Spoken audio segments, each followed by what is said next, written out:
आजकल की लाइफ में हर किसी के ऊपर एक प्रेशर कुकर जैसा स्ट्रेस है। Deadlines, bills, social media, comparisons, relationships, future uncertainty, हर तरफ से प्रेशर ही प्रेशर। अगर लाइफ के इन प्रेशर्स ने आपका हाल भी बेहाल कर रखा है, you want to stop worrying पर समझ नहीं आता कैसे, तो आज का एपिसोड है आपके लिए। दोस्तों, मैं हूं Nidhi, welcome back to the channel. आज के एपिसोड में मैं आपके लिए लेकर आई हूं वो टाइमलेस गाइड जो बताती है कि कैसे अपनी ओवर थिंकिंग और एंग्जाइटी को कंट्रोल करके हम एक रिलैक्स और फुलफिलिंग लाइफ जी सकते हैं। किताब का नाम है how to stop worrying and start living. इस बुक के ऑथर हैं डेल कार्नेगी, जिन्हें दुनिया जानती है for his structured learning programs. Also, he has authored multiple books including How to Win Friends and Influence People, How to Develop Self-Confidence and Influence People by Public Speaking, The Leader in You, The Art of Public Speaking and many more. Dale Carnegie एक American writer और teacher थे who was popularly known for his contribution in the field of salesmanship, corporate training, public speaking and interpersonal skills. तो चलिए सीखते हैं कि जिंदगी में टेंशन लेना बंद करके जीना कैसे शुरू किया जाए। From the book how to stop worrying and start living. आपने डे लाइट के बारे में सुना होगा, टाइट कंपार्टमेंट्स के बारे में भी सुना होगा, लेकिन क्या कभी डे टाइट कंपार्टमेंट सुना है? वैसे हम सबकी प्रॉब्लम सेम ही है।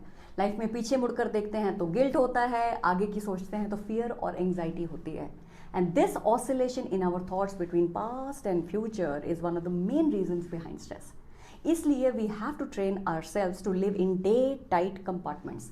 आज में जीना, 10 साल पीछे और 10 साल आगे की सोचने के बजाय training ourselves to live in present. Of course it will take some effort, लेकिन हो जाएगा। तो आज का दिन कैसे बेहतर बनाया जाए, बस इस पर ध्यान दीजिए। एक टाइम पर एक दिन हैंडल करो, just like reading one page of a book at a time. Another big reason for our worry is assumption. वो क्या सोच रहा होगा, ऐसा हो गया तो क्या करेंगे, वो काम नहीं बना तो कहाँ जाएंगे। ये सिर्फ आपकी नहीं, सबकी प्रॉब्लम है। एंड वी ऑल नो कि नेगेटिव थॉट पैटर्न्स की वजह से हमारा मूड, हमारी हेल्थ, हमारे रिलेशनशिप्स किस लेवल तक इफेक्ट होते हैं। अगर अजम्पशन आपकी वरी का कारण है तो आपको सिचुएशन के फैक्ट्स को देखना होगा, अजम्पशन को नहीं।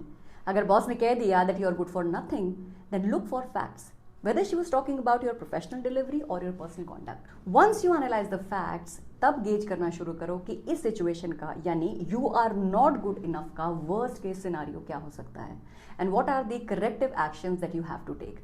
जब हम वर्स्ट केस सिनारियो एक्सेप्ट कर लेते हैं ना, तो हम इमोशनली फ्री हो जाते हैं to take actions, and when we take actions, worry reduces automatically. Statistically speaking, worry kills more people than work. इसका मतलब है कि किसी भी काम का स्ट्रेस उतना ही है जितना आप ले रहे हो।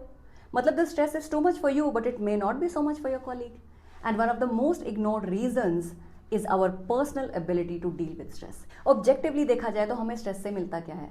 तारीफ तो मिलती नहीं है, प्रमोशन नहीं मिलता, लाइफ ईजी नहीं हो जाती, बल्कि माइंड और बॉडी में बर्नआउट शुरू हो जाता है, अल्सर्स हो जाते हैं, एसिडिटी हो जाती है, हार्ट रिलेटेड इश्यूज हो जाते हैं। These are problems that none of us want. कई बार इंस्टेंट ग्रेटिफिकेशन की चाहत, यानी कि इमीडिएट रिजल्ट की एक्सपेक्टेशन भी हमें ले डूबती है। अभी एफर्ट किया, अभी रिजल्ट चाहिए, and when that does not happen, it increases a lot of stress. तो स्ट्रेस एक बहुत बड़ी प्रॉब्लम है and we need to learn to deal with it. इस स्ट्रेस से डील करने के लिए आपको कोई थेरेपिस्ट नहीं चाहिए।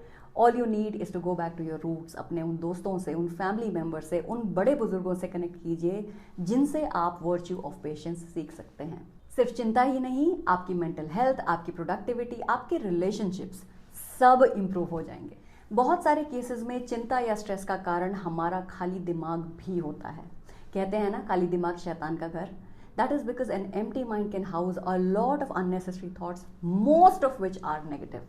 Jealousy, doubt, in some cases even hatred can stem from an empty mind. ऐसी सिचुएशन में what can help any one of us best is self-care. अपनी नींद पर ध्यान दीजिए, अपने खाने पर ध्यान दीजिए, engage in some form of physical activity even if it is walk. ऐसा करने से आपकी बॉडी में हैप्पी हार्मोन सिक्रीट होंगे and that will automatically bring your stress levels down. किसी वजह से अगर आप अपनी हेल्प नहीं कर पा रहे हैं तो किसी और की हेल्प कीजिए। देखिए, it's a circle of life, कोई ना कोई आपकी हेल्प के लिए भी जरूर आ जाएगा। तो जो एनर्जी आपके पास है उसे दूसरों के बारे में सोचने के बजाय कि किसने क्या कहा और क्या किया, वो एनर्जी अपने ऊपर लगाओ to make yourself a better person, जो दिखने में अच्छा हो, पर्सनैलिटी स्ट्रांग हो और जो अपने साथ साथ दूसरों की मदद करने के भी काबिल हो। इस किताब का असली मैजिक है सिंप्लिसिटी एंड प्रैक्टिकलिटी। ऑथर आपको सर के ऊपर से जाने वाला ज्ञान नहीं देते, इनफैक्ट वो आपको रियल स्टोरीज के थ्रू बताते हैं कि चिंता कैसे इंसान को डिस्ट्रॉय करती है और कैसे सिंपल टूल्स की हेल्प से आप एक पीसफुल और पर्पसफुल लाइफ जी सकते हो। आज की दुनिया में जहां हम लोग 100 टैब्स खोलकर जी रहे हैं, वहां ये बुक आपके लिए एक मेंटल डिक्लटरिंग टूल बन सकती है।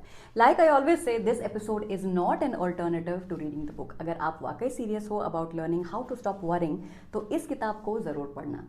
और अगली बार अगर आपको एंग्जाइटी अटैक हो या लाइफ आउट ऑफ कंट्रोल लगे, तो बस मेरी एक बात याद रखना, अगर कुछ बुरा होना है तो चिंता करने से आप उसे रोक नहीं सकते। हाँ, लेकिन खुद को जिंदगी जीने से जरूर रोक लोगे। So choose wisely. तो दोस्तों, आज के लिए बस इतना ही। कमेंट बॉक्स में मुझसे शेयर जरूर करना कि आपको किन किन चीजों की चिंता सताती है and what do you do to handle those. Also, if you are interested in more book summaries, then do consider subscribing to the channel। और ये वीडियो अपने उन फ्रेंड्स और फैमिली मेंबर्स के साथ जरूर शेयर करना जो हर वक्त चिंता से घिरे रहते हैं। तो मिलते हैं अगले हफ्ते एक नए एपिसोड के साथ। तब तक अपनी हेल्थ का ध्यान दीजिए, अच्छे अच्छे लोगों से मिलिए और सपने देखना बिल्कुल मत छोड़िए।